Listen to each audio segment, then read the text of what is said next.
दोस्तों, आज हम बात करेंगे डायबिटीज़ के बारे में, यानी कि मधुमेह के बारे में। दोस्तों, आज आपको बताऊंगा कि डायबिटीज़ होता क्या है, डायबिटीज़ के प्रकार कौन से हैं, डायबिटीज़ के सिम्टम्स क्या है और डायबिटीज़ कंट्रोल करने के लिए होम्योपैथी में कौन से मदर टिंचर का कॉम्बिनेशन लेना ज़रूरी है, ये मैं आज आपको बताऊँगा।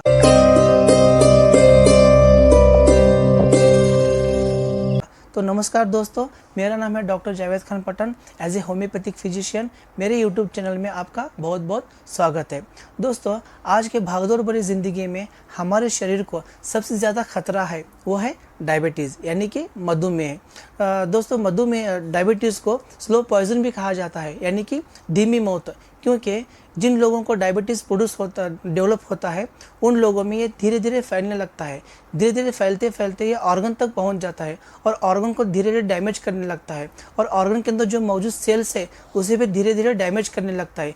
इसके वजह से लिवर डैमेज हो जाता है और किडनी को डैमेज करने लगता है, पैंक्रियाज को डैमेज करने लगता है, स्प्लीन को डैमेज करता है, आँखों को डैमेज करने लगता है और धीरे धीरे ये हमारे नर्व सिस्टम को भी डैमेज करने लगता है।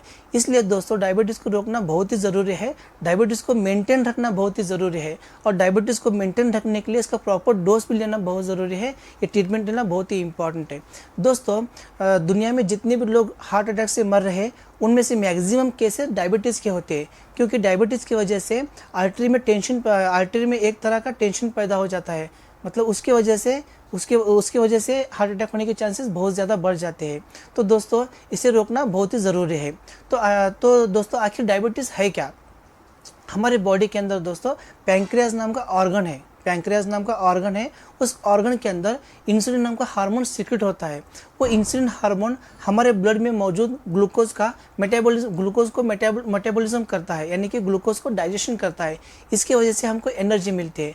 तो दोस्तों, कभी कभी ऐसा हो जाता है कि इंसुलिन ग्लूकोज को ठीक तरह से डाइजेस्ट नहीं कर पाता या फिर ग्लूकोज को ठीक तरह से मेटाबोलाइज नहीं कर पाता। इसकी वजह से हमारे ब्लड में मौजूद ग्लूकोज का स्तर बढ़ जाता है या फिर ब्लड में मौजूद शुगर लेवल बढ़ जाता है। इस कंडीशन को हम डायबिटीज़ कहते हैं। तो दोस्तों, डायबिटीज़ के 3 प्रकार है। पहला है वो टाइप 1 डायबिटीज़ मेलाइटस, दूसरा है टाइप 2 डायबिटीज़ मेलाइटस और तीसरा है जेस्टेशनल डायबिटीज़। दोस्तों, टाइप 1 डायबिटीज़ मेलाइटस ये जन्मजात होता है। जन्मजात कुछ ऐसे होता है कि जन्मता ही पैंक्रियाज के अंदर जो इंसुलिन प्रोडक्शन है, इंसुलिन फॉर्मेशन वो कम रहता है या फिर कभी कभी इंसुलिन प्रोडक्शन ही नहीं रहता। इसकी वजह से शुगर लेवल जन्मजात ही बढ़ने लगता है। इसे हम टाइप 1 डायबिटीज़ मेलाइटस कहते हैं, क्योंकि जब जेनेटिक इफेक्ट के कारण पैंक्रियाज के अंदर जो इंसुलिन है वो प्रोडक्शन नहीं हो पाता या फिर फॉर्मेशन नहीं होने की वजह से तो ग्लूकोज का स्तर ब्लड में बढ़ता ही रहता है। इसे हम टाइप 1 डायबिटीज़ मेलाइटस कहते हैं। टाइप 1 डायबिटीज़ मेलाइटस अक्सर छोटे बच्चों में पाया जाता है। जो जन्मजात बच्चे हैं, पैदा होने के बाद में शुगर लेवल आ जाता है या फिर जो 10 साल 20 साल या फिर 30 साल के जो लोग रहते हैं उनको टाइप 1 डायबिटीज़ मेलाइटस जल्दी हो जाता है। तो टाइप 2 डायबिटीज़ मेलाइटस ये अनियंत्रित खान पान की वजह से होता है, या फिर ऑयली फूड खाना, टाइम से खाना नहीं खाना, या फिर ज़्यादा पेस्ट्रीज वगैरह खाना, या फिर ज़्यादा जो फूड वगैरह खाना, इसकी वजह से टाइप 2 डायबिटीज़ होता है। दोस्तों, टाइप 2 डायबिटीज़ ये हम लोग दवाई से कंट्रोल कर सकते हैं। तीसरा है gestational diabetes mellitus. Gestational diabetes mellitus ये खास करके प्रेग्नेंट लेडीज़ में रहता है, प्रेग्नेंट वुमन में रहता है। जितनी भी प्रेग्नेंट लेडीज़ है उनमें से 2 से 10% लेडीज़ को जेस्टेशनल डायबिटीज़ रहता है।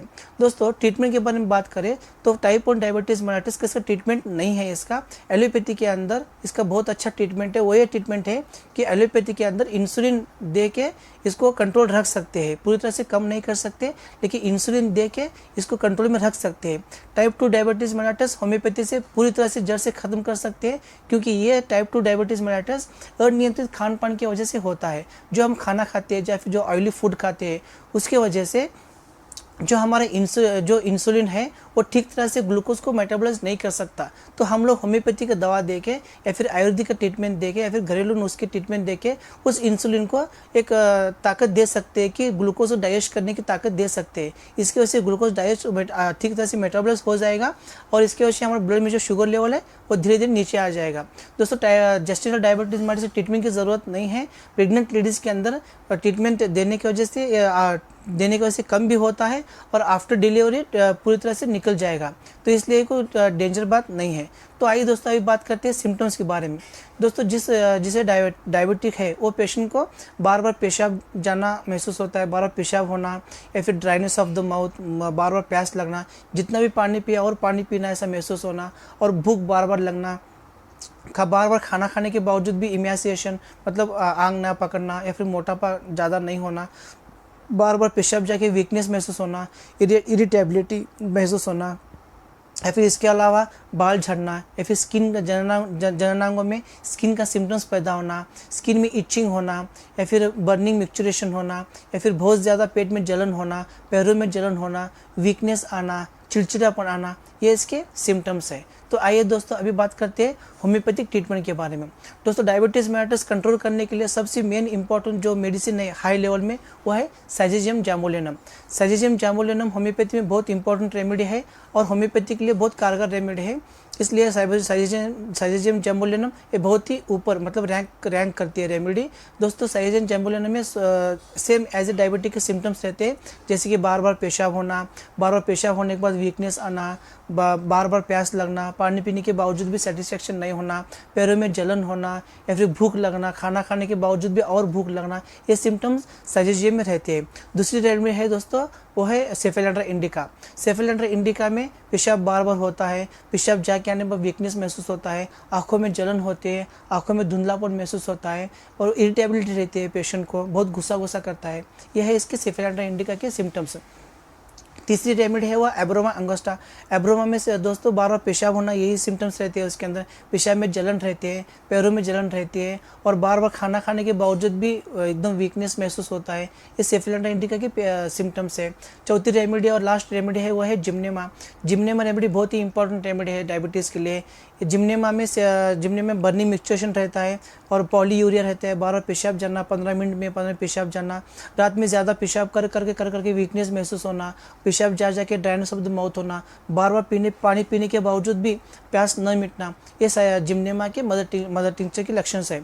आइए दोस्तों आप बताते हैं कि ये मदर टिंचर यूज़ कैसे करने हैं। दोस्तों आपको होम्योपैथिक शॉप में जाके ऐसे 100 ml के खाली बोतल लेना है, 100 ml की दवाई नहीं लेना है, सिर्फ खाली बोतल लेना है और आपको 30 ml के मदर टिंचर लेना है। साइजेजियम के 30 ml मदर टिंचर, जिम्नेमा के 30 ml मदर टिंचर, एम्ब्रोमा के 30 ml मदर टिंचर और सेफेलेंड्रा इंडिका के 30 ml का मदर टिंचर लेना है। ये चारों मदर टिंचर समान मात्रा में इस 100 ml बोतल में मिक्स करना है, यानी कि 100 ml में 30 ml नहीं मिक्स करते। इस वजह से ये 25 ml हर जो मदर टिंचर चारों है वो 25 ml इस 100 ml में मिक्स करना है। मिक्स करने के बाद में इसको अच्छी तरह से शेक कर लेना है और शेक करने के बाद में सुबह खाना खाने से नाश्ता करने से पहले आधा घंटा 20 बूंद लेना है। 1 कप पानी लेना है, जितना आप चाय पीते हो उतना 1 कप पानी लेना है, थोड़ा गुनगुना पानी लेना है, उसमें 20 बूंद डालना है। 20 बूंद डाल के खाना खाने से आधे घंटे पहले सुबह, खाना खाने से आधे घंटे पहले दोपहर में और खाना खाने से आधे घंटे पहले रात में 3 टाइम लेना है। और ये दवाई जब आप चालू करते हैं तब आपको कच्चा प्याज नहीं खाना है, कच्चा लहसुन नहीं खाना है और कॉफ़ी भी नहीं पीना है और ज़्यादा कार्बोहाइड्रेट वाला डाइट नहीं खाना है, यानी कि चावल वगैरह नहीं खाना है, मीठी चीज़ कोई सी भी नहीं खाना है, केला नहीं खाना है, चिक्कू नहीं खाना है। आपको पता ही होगा पत्ते क्या करना है, इसके हिसाब से आपको डाइटिंग करना है। दोस्तों ये वीडियो आपको कैसी लगी मुझे कमेंट्स करके बताइए और लाइक कीजिए, अपने दोस्तों में रिश्तेदारों में शेयर कीजिए और अभी तक मेरे यूट्यूब चैनल को सब्सक्राइब नहीं किया है तो सब्सक्राइब कर लीजिए। जय हिंद।